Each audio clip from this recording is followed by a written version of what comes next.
Hi Ambika. ಇವತ್ತು ನಾವು Morarji 2025 question ಪೇಪರ್ನ ಸಾಲ್ವ್ ಮಾಡಮ್ರಿ. ಒಂದು ವಿಮಾನವು ಆಗಮಿಸುವ ವೇಳೆಯು 15 ಗಂಟೆ 30 ನಿಮಿಷ. ಈ ವೇಳೆಯನ್ನು 12 ಗಂಟೆ ಗಡಿಯಾರಕ್ಕೆ ಪರಿವರ್ತಿಸಿರಿ. The arrival time of an aeroplane is 15:30. Convert this into 12 hours clock time. ಇಲ್ಲಿ ನೋಡ್ರಿ, ಅವ್ರು ಏನ್ ಹೇಳ್ಯಾರ ಅಂದ್ರೆ ಒಂದು ದಿವಸಕ್ಕೆ 24 ಗಂಟೆ ಇರುತ್ತಾ. ಆಲ್ಮೋಸ್ಟ್ ಆಲ್ ಎಲ್ಲ ನಾರ್ಮಲ್ ಕ್ಲಾಕ್ ಅಲ್ಲಿ ಏನ್ ಮಾಡಿರ್ತಾರ 12 ಗಂಟೆವರೆಗೂ ಅಷ್ಟೇ ಇರುತ್ತೆ. ರೈಲ್ವೆ ಟೈಮಿಂಗ್ ಅಲ್ಲಿ ಅಷ್ಟೇ ಏನ್ ಮಾಡಿರ್ತಾರ ಅವರು 24 ಗಂಟೆವರೆಗೂ.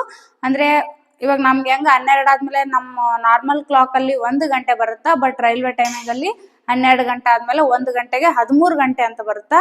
ಅದೇ ತರ ಇಲ್ಲಿ ನೋಡ್ರಿ, 15 ಗಂಟೆ 30 ನಿಮಿಷ ಅಂತಂದ್ರೆ ಇದು ರೈಲ್ವೆ ಟೈಮಿಂಗ್ ಅಲ್ಲಿ 24 ಗಂಟೆ ಇರ್ತಾವಲ್ಲ. 13 ಅಂದ್ರೆ 1, 14 ಅಂದ್ರೆ 2, 13 ಅಂದ್ರೆ 3 ಗಂಟೆ, ಅಂದ್ರೆ 3 ಗಂಟೆ 30 ನಿಮಿಷ ಅಂತ ಆಫ್ಟರ್ನೂನ್ ಬರುತ್ತೆ. ಇವಾಗ ಏನ್ ಮಾಡಮ್ರಿ, ಈ 15 ಗಂಟೆ 30 ನಿಮಿಷದಲ್ಲಿ 12 ಗಂಟೆನ ನಾವು ಕಳ್ಕೊಳಮ್ರಿ.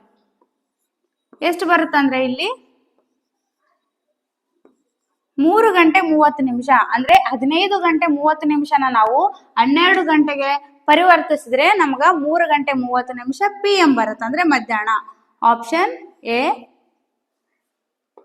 ನೆಕ್ಸ್ಟ್ ಕ್ವಶನ್, ಈ ಕೆಳಗಿನ ಚಿತ್ರದಲ್ಲಿರುವ ವಿಶಾಲ ಕೋನಗಳ ಸಂಖ್ಯೆ ಎಷ್ಟು?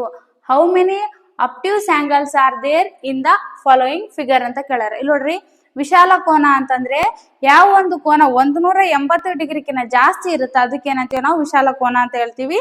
ಇಲ್ಲಿ ನೋಡ್ರಿ, ಇವರು ಒಂದು ಡಯಾಗ್ರಾಮ್ ಕೊಟ್ಟಾರ ಇಲ್ಲಿ.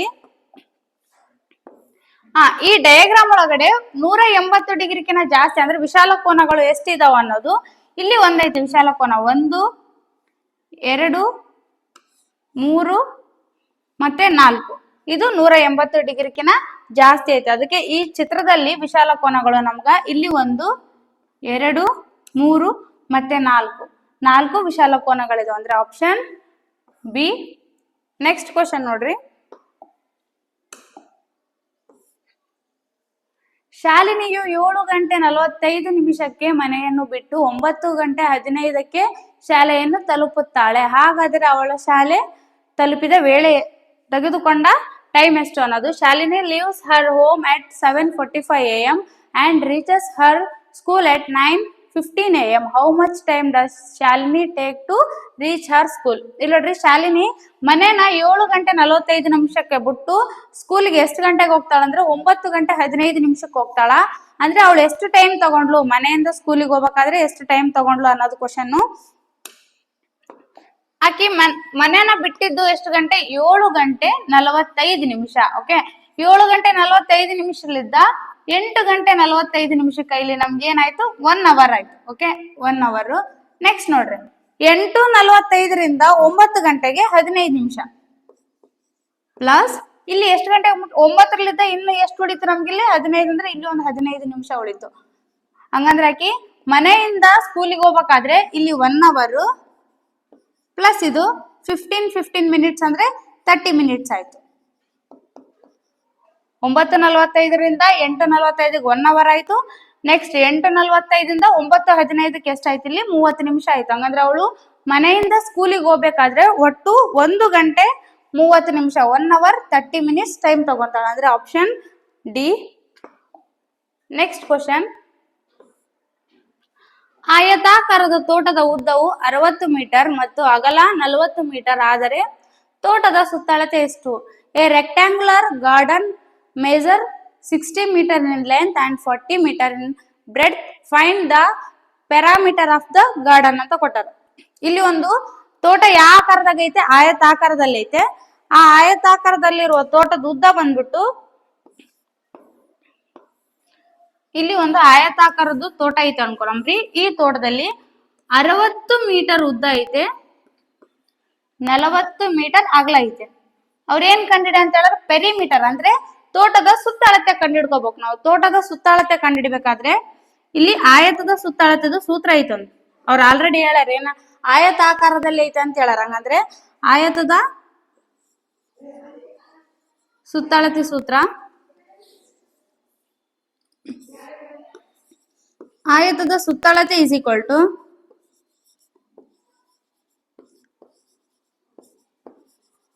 ಆಯತದ ಸುತ್ತಳತೆ ಇಸ್ ಈಕ್ವಲ್ ಟು 2 ಬ್ರಾಕೆಟ್ ಉದ್ದ ಪ್ಲಸ್ ಅಗಲ. ಇದು ಆಯತದ್ದು ಸೂತ್ರ. ಇಲ್ಲಿ ನೋಡ್ರಿ ಆಲ್ರೆಡಿ ಉದ್ದ ಕೊಟ್ಟಾರ ಅವ್ರು. ಎಷ್ಟು ಕೊಟ್ಟಾರ? 60 ಮೀಟರ್. ನೆಕ್ಸ್ಟ್ ಇದು ಉದ್ದ, ಇದು ಅಗಲ. ಅಗಲ ಎಷ್ಟು ಮೀಟರ್ ಅಂತ ಹೇಳ್ಯಾರ ಅವರು? ಪ್ಲಸ್ 40 ಮೀಟರ್ ಅಂತ ಹೇಳ್ಯಾರ. ಆಯತದ ಸುತ್ತಳದ ಸೂತ್ರ ಬಂದ್ಬಿಟ್ಟು 2 ಬ್ರಾಕೆಟ್ ಉದ್ದ ಪ್ಲಸ್ ಅಗಲ ಮಾಡ್ಕೋಬೇಕು. 2 ಬ್ರಾಕೆಟ್ ಇವಾಗ ಇವೆರಡನ್ನು ಪ್ಲಸ್ ಮಾಡ್ಕೊಳಮ್ರಿ. 60 ಮೀಟರ್ ಪ್ಲಸ್ 40 ಮೀಟರ್ ಅಂದ್ರೆ 100 ಮೀಟರ್ ಆಯ್ತು. 2 ಇಂಟು 100 ಮೀಟರ್ ಅಂದ್ರೆ 200 ಮೀಟರ್ ಉತ್ತರ ಬಂತು. ಅಂದ್ರೆ ಆಯತದ ಸುತ್ತಳತೆ ಎಷ್ಟು ಬಂತು ನಮ್ಗಿಲ್ಲಿ? 200 ಮೀಟರ್. ಅಂದ್ರೆ ಆಪ್ಷನ್ ಸಿ. ಆಯತದ ಸುತ್ತಳತೆಗೇನೆ ಬೇರೆ ಫಾರ್ಮುಲಾ ಐತೆ, ಚೌಕದ ಸುತ್ತಳತೆಗೂ ಬೇರೆ ಫಾರ್ಮುಲಾ ಐತೆ. ಸೂತ್ರ ಹಾಕೊಂಡೇ ಮಾಡ್ಬೇಕು ಈ ತರ ಪ್ರಾಬ್ಲಮ್ಸ್ ಬಂದ್ರೆ. ನೆಕ್ಸ್ಟ್ ನೋಡ್ರಿ, ಪುನರ್ವಿಯು ವಾರ್ಷಿಕ ಪರೀಕ್ಷೆಯಲ್ಲಿ ವಿವಿಧ ವಿಷಯಗಳಲ್ಲಿ ಪಡೆದ ಅಂಕಗಳು ಕೆಳಗಿನಂತಿವೆ. ಪುನರ್ವಿಯು ಯಾವ ವಿಷಯದಲ್ಲಿ ಅತಿ ಹೆಚ್ಚು ಅಂಕ ಪಡೆದಿದ್ದಾಳೆ? ಇಲ್ಲಿ ನೋಡ್ರಿ, ಪುನರ್ವಿ ಅಂತ ಒಂದು ಸ್ಟೂಡೆಂಟ್ ಐತೆ, ಓಕೆನಾ? ಆ ಸ್ಟೂಡೆಂಟ್ ಏನ್ ಮಾಡಾಳ? ಪ್ರತಿಯೊಂದು ಸಬ್ಜೆಕ್ಟ್ ಅಲ್ಲಿ ಬೇರೆ ಬೇರೆ ಮಾರ್ಕ್ಸ್ ತಗೊಂಡಾಳ. ಆಕೆ ಅತಿ ಹೆಚ್ಚು ಮಾರ್ಕ್ಸ್ ತಗೊಂಡಿರೋ ಸಬ್ಜೆಕ್ಟ್ ಯಾವುದು ಅನ್ನೋದು ಕ್ವಶನ್. ಇಲ್ಲಿ ನೋಡ್ರಿ, ಬಾರ್ ಗ್ರಾಫ್ ಕೊಟ್ಟಾರಿ. ಕನ್ನಡದಲ್ಲಿ 80ಕ್ಕಿಂತ ಜಾಸ್ತಿ ತಗೊಂಡಾಳ. ಇಂಗ್ಲಿಷ್ ಅಲ್ಲಿ ಕೂಡ 80ಕ್ಕಿಂತ ಜಾಸ್ತಿ ಐತೆ. ಗಣಿತ 90ಕ್ಕೂ ಹೆಚ್ಚು ತಗೊಂಡಾಳ.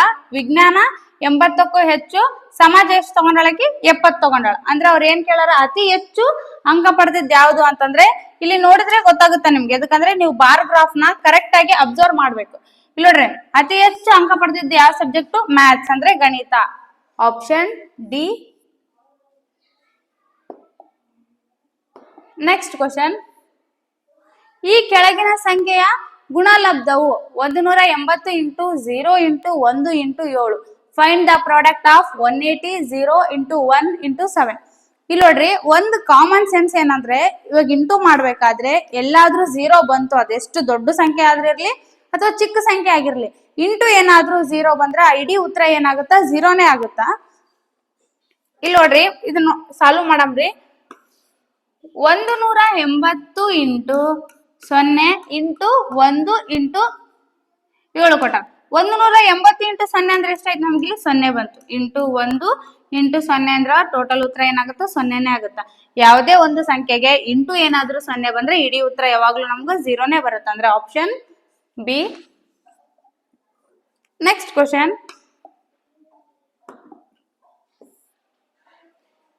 2462 ಮತ್ತು 3487ಗಳ ಮೊತ್ತವನ್ನು 10ರ ಸ್ಥಾನಕ್ಕೆ ಅಂದಾಜಿಸುವಂತ ಕೊಟ್ಟರ. ಇಲ್ಲಿ ನೋಡ್ರಿ, ಇಲ್ಲಿ 2 ಸಂಖ್ಯೆಗಳನ್ನ ಕೊಟ್ಟರ. ಅವೆರಡು ಸಂಖ್ಯೆಗಳನ್ನ ಮೊತ್ತ ಮಾಡ್ಕೋಬೇಕಂದ್ರೆ ಪ್ಲಸ್ ಮಾಡ್ಕೊಂಡು ಬಂದಿರೋ ಉತ್ತರನ ಏನ್ ಮಾಡ್ಬೇಕಂತ ಹೇಳ್ಯಾರ? 10ರ ಸ್ಥಾನಕ್ಕೆ ಅಂದಾಜಿಸಿ ಅಂತ ಹೇಳ್ಯಾರ.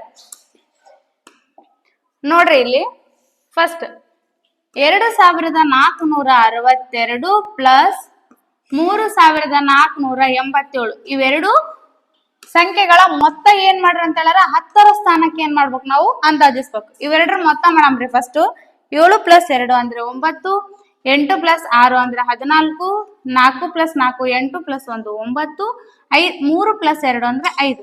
ಇವೆರಡು ಸಂಖ್ಯೆ ಮೊತ್ತ ಎಷ್ಟು ಬಂತು ನಮ್ಗಿಲ್ಲಿ? 5949.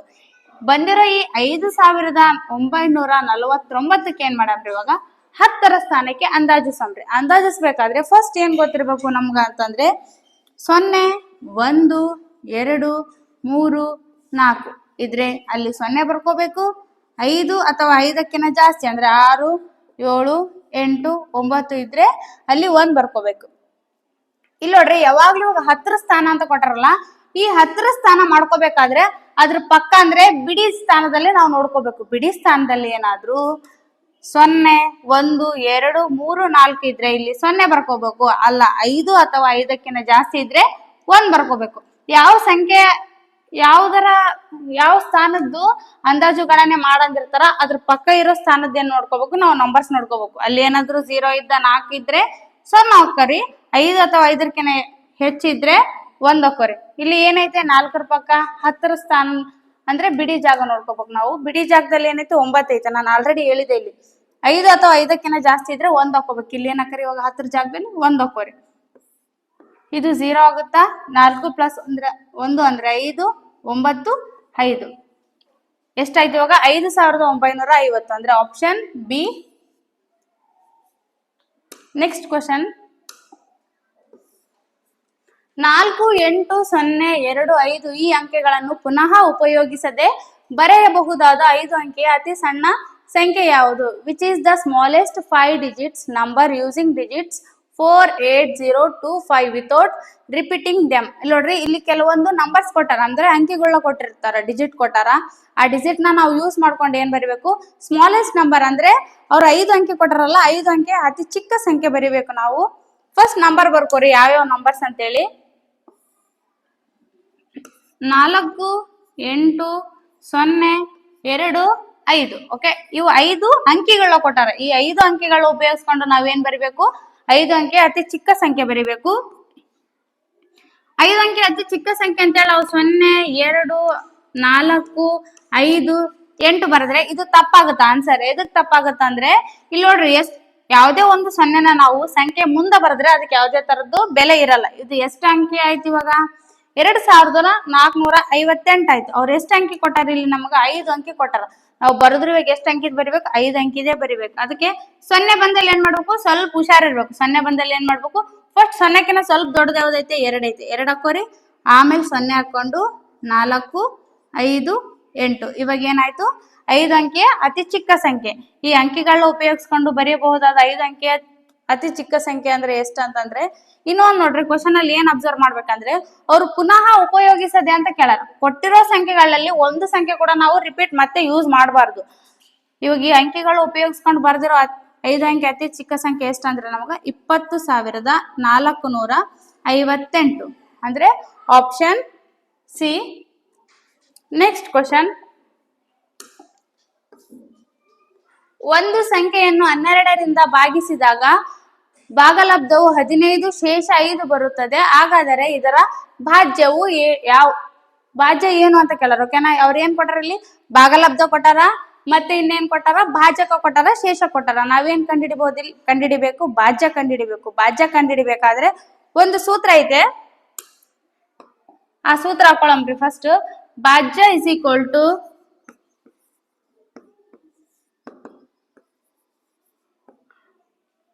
ಭಾಜಕ ಇಂಟು ಭಾಗಲಬ್ಧ ಪ್ಲಸ್ ಶೇಷ. ಈ ಸೂತ್ರ ಗೊತ್ತಿದ್ರೆ ನಾವು ಆರಾಮಾಗಿ ಭಾಜ್ಯನ ಕಂಡಿಡ್ಕೋಬಹುದು. ಫಸ್ಟ್ ನೋಡ್ರಿ, ಭಾಜಕ ಎಷ್ಟೈತೆ ನಮ್ಗಿಲ್ಲಿ? 12. ಭಾಗಲಬ್ಧ ಎಷ್ಟು ಅಂತ ಕೊಟ್ಟಾರ ಅವರು? 15 ಪ್ಲಸ್ ಶೇಷ ಎಷ್ಟು ಕೊಟ್ಟಾರ? 5 ಕೊಟ್ಟಾರ. 5 ಬರೀರಿ. ನಾವೇನ್ ಕಂಡಿಡ್ಬೇಕು? ಇಲ್ಲಿ ಭಾಜ್ಯನ ಕಂಡಿಡಿಬೇಕು. 12 ಇಂಟು 15 ಅಂದ್ರೆ ನಮ್ಗ 180 ಬರುತ್ತಾ? ಪ್ಲಸ್ 5 ಮಾಡ್ರಿ, ಎಷ್ಟು ಬಂತು ನಮ್ಗೆ ಇಲ್ಲಿ ಉತ್ತರ? 185. ಅಂದ್ರೆ ಭಾಜ್ಯ ಎಷ್ಟಿಲ್ಲಿ? 185. ಭಾಜ್ಯ ಏನಾದ್ರೂ ಕಂಡಿಡಿರಿ ಅಂತ ಕೇಳಿದಾಗ ನೀವು ಈ ಫಾರ್ಮುಲಾನ ನೆನ್ಪಿಟ್ಕೋಬೇಕು. ಭಾಜ್ಯಕ ಇಂಟು ಭಾಗಲಬ್ಧ ಪ್ಲಸ್ ಶೇಷ. ಅವ್ರು ಆಲ್ರೆಡಿ ಭಾಜ್ಯಕ ಕೊಟ್ಟಿರ್ತಾರ, ಭಾಗಲಬ್ಧ ಕೊಟ್ಟಿರ್ತಾರ, ಶೇಷ ಕೂಡ ಕೊಟ್ಟಿರ್ತಾರ. ಅವೆರಡನ್ನ ಇಂಟು ಮಾಡ್ಕೊಂಡು ಪ್ಲಸ್ ಮಾಡ್ಕೊಂಡ್ರೆ ನಮ್ಗೆ ಏನ್ ಸಿಗುತ್ತಾ? ಇಲ್ಲಿ ಭಾಜ್ಯ ಸಿಗುತ್ತಾ. ಅಂದ್ರೆ ಆಪ್ಷನ್ ಸಿ. ನೆಕ್ಸ್ಟ್ ಯಾವ ಕ್ವಶನ್ ಐತೆ ಅಂದ್ರೆ, ಒಂದು ಹಳ್ಳಿಯ ಜನಸಂಖ್ಯೆಯು 3,389, ಇನ್ನೊಂದು ಹಳ್ಳಿಯ ಜನಸಂಖ್ಯೆಯು 4,893. ಹಾಗಾದ್ರೆ ಎರಡು ಹಳ್ಳಿಯ ಒಟ್ಟು ಜನಸಂಖ್ಯೆ ಎಷ್ಟು ಅಂತ ಕೇಳಾರ. The population of a village is 3,389. The population of another village is 4,893. Find the total population of both the villages. ಇಲ್ಲಿ ನೋಡ್ರಿ, ಇಲ್ಲಿ ಎರಡು ಹಳ್ಳಿಗಳದ್ದು ಏನ್ ಕೊಟ್ಟಾರ? ಜನಸಂಖ್ಯೆ ಕೊಟ್ಟಾರ. ಒಂದು ಹಳ್ಳಿಯಾಗ ಎಷ್ಟು ಜನ ಇದಾರ? 3,384. 89. ಇನ್ನೊಂದು ಹಳ್ಳಿ ಒಳಗಡೆ 4,899. 4,893. ಇಲ್ಲಿ ಒಟ್ಟು ಅಂತ ಕೇಳಿದಾಗ ಯಾವಾಗ್ಲೂ ಏನ್ ಮಾಡ್ಬೇಕು? ಪ್ಲಸ್ ಮಾಡ್ಕೋಬೇಕು ನಾವು. ಅಂದ್ರೆ ಇವೆರಡನ್ನ ಕೂಡ್ಸಂಬ್ರಿ. 3,389 ಪ್ಲಸ್ 4,893. ಎರಡು ಸಂಖ್ಯೆಯ ಒಟ್ಟು ಜನಸಂಖ್ಯೆ ಅಂತ ಕೇಳ್ಯಾರಲ್ಲ. 9 ಪ್ಲಸ್ 3 ಅಂದ್ರೆ 12 ಆಯ್ತು. 10 ಪ್ಲಸ್ 8 18. 9 ಪ್ಲಸ್ 3 12. 4 ಪ್ಲಸ್ 4 ಅಂದ್ರೆ 8 ಆಯ್ತು. ಇವಾಗ ಎರಡು ಹಳ್ಳಿಯ ಒಟ್ಟು ಜನಸಂಖ್ಯೆ ಎಷ್ಟು ಬಂತು ನಮ್ಗಿಲ್ಲಿ? 8,282. Option B. ಆಲ್ಮೋಸ್ಟ್ ಅಲ್ಲಿ ಒಟ್ಟು ಅಂತ ಎಲ್ಲಿ ಕೊಟ್ಟಿರ್ತಾರ ಅಲ್ಲಿ ಯಾವಾಗ್ಲೂ ನಾವು ಪ್ಲಸ್ ಮಾಡ್ಕೋಬೇಕು. ನೆಕ್ಸ್ಟ್ ನೋಡ್ರಿ, ನಮ್ ಚಾಲೆಂಜ್ ಇಂದು ಒಂದ್ ಚಾನಲ್ ಐತೆ, ಚಾಲೆಂಜ್ ಕೋಚಿಂಗ್ ಕ್ಲಾಸಸ್ ಅಂತೇಳಿ. ನಿಮ್ಗೆ ಏನಾದ್ರೂ ನಮ್ಮ ಕೋಚಿಂಗ್ ಕಡೆಯಿಂದ ಯಾವ್ದಾದ್ರು ವಿಡಿಯೋಸ್ ಬೇಕು ಅಂತಂದ್ರೆ ನೀವು ಸಬ್ಸ್ಕ್ರೈಬ್ ಆದ್ರೆ ಫಸ್ಟ್ ನಿಮ್ಗೆ ಬರುತ್ತೆ ವಿಡಿಯೋಸ್. Thank you.